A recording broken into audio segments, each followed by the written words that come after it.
Assalamualaikum warahmatullahi wabarakatuh. Perkenalkan, nama saya Rina Adriana Ritonga dengan NPM 2020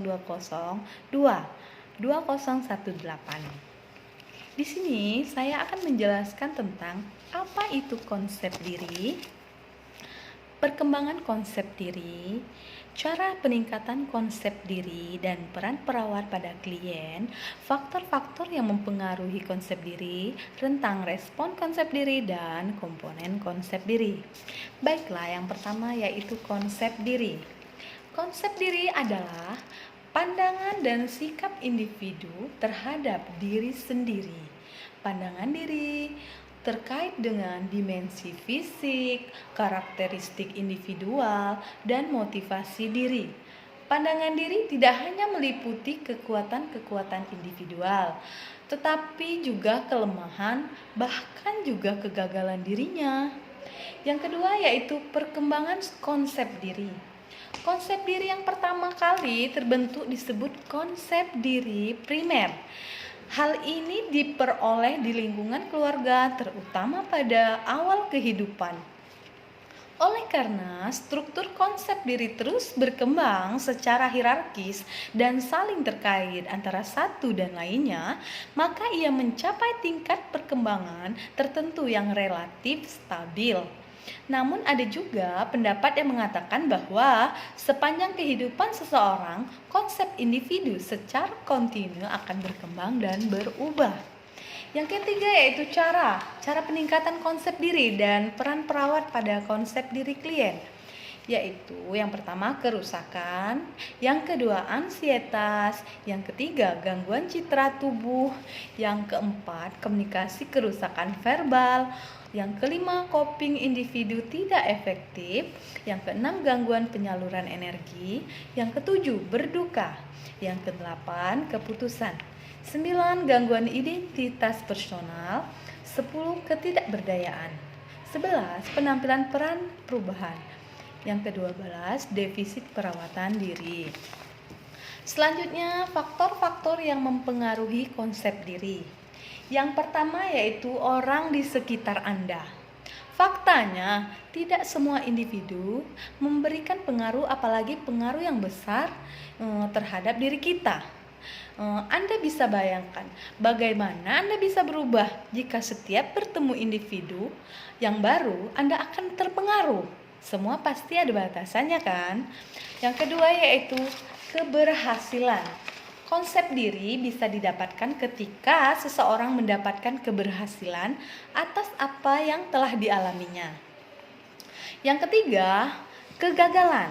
Selain keberhasilan, kegagalan juga bisa menjadi hal utama yang paling dibutuhkan oleh seseorang atau yang sudah pasti hadir dalam konsep diri seseorang.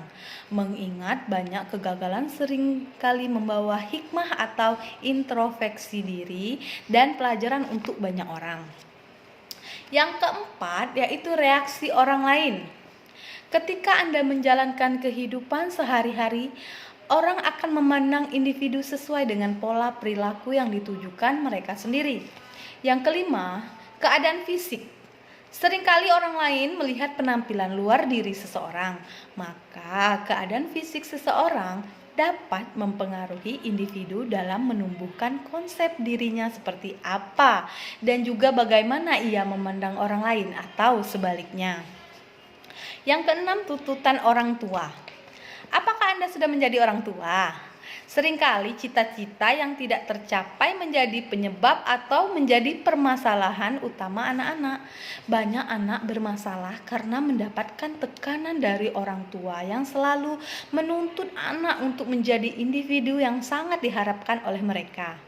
Jadi, membebaskan anak untuk menemukan posisinya meskipun tidak mudah, harus tetap bisa. Terus yang ketujuh, ras, kulit, dan lainnya. Konsep diri selanjutnya bisa dipengaruhi oleh perbedaan, mulai ras, kulit, lingkungan, keturunan, dan lainnya. Yang kedelapan faktornya yaitu mikrosistem. Merupakan pengertian dari sebuah realita psikologis di kehidupan realita atau sebenarnya yang sering dilakukan oleh masyarakat setiap hari.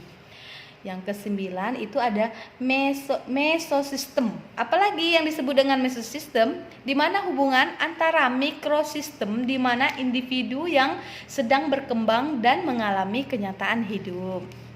Yang terakhir yaitu kondisi keluarga. Apa yang Anda bayangkan? Jika kondisi keluarga tidak baik, maka akan berdampak dan menyebabkan lingkungan yang tidak baik.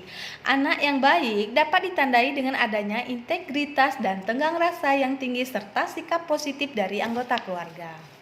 Selanjutnya yaitu rentang respon. Yang pertama, aktualisasi diri, pernyataan diri tentang konsep diri yang positif dengan latar belakang pengalaman nyata yang sukses dan dapat diterima. Yang kedua, konsep diri positif. Apabila individu mempunyai pengalaman yang positif dalam beraktualisasi diri dan menyadari hal-hal positif maupun yang negatif dari dirinya. Harga diri rendah. Terus yang ketiga, harga diri rendah ya. Individu cenderung untuk menilai dirinya negatif dan merasa lebih rendah dari orang lain. Yang keempat itu rentang responnya, identitas kacau. Kegagalan individu mengintegrasikan aspek-aspek identitas masa kanak-kanak ke dalam kematangan aspek psikososial kepribadian pada masa dewasa dan harmonis. Yang terakhir yaitu depersonalisasi, perasaan yang tidak realistis dan asing terhadap diri sendiri, yang berhubungan dengan kecemasan, kepanikan, serta tidak dapat membedakan dirinya dengan orang lain. Yang terakhir kita yaitu membahas tentang komponen diri sendiri, komponen konsep diri. Komponen konsep diri terdiri dari yang pertama itu identitas. Identitas mencakup rasa internal tentang individual, keutuhan dan konsistensi dari seseorang sepanjang waktu dan dalam berbagai situasi. Yang kedua, citra tubuh membentuk persepsi seseorang tentang tubuh baik secara internal maupun eksternal.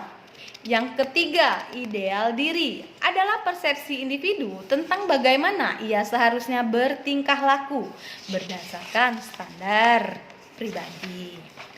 Yang keempat yaitu harga diri. Harga diri adalah penilaian pribadi terhadap hasil yang dicapai dengan menganalisis seberapa banyak kesesuaian tingkah laku dan ideal dirinya. Yang terakhir yaitu peran. Peran itu yaitu keserangkaian pola sikap, perilaku, dan nilai juga tujuan yang diharapkan oleh masyarakat dihubungkan dengan fungsi individu di dalam kelompok sosialnya. Oke, baiklah, sekian sedikit penjelasan dari saya. Semoga bisa dimengerti dan dipahami ya. Lebih dan kurang saya mohon maaf. Wabillahi taufik wal hidayah. Wassalamualaikum warahmatullahi wabarakatuh.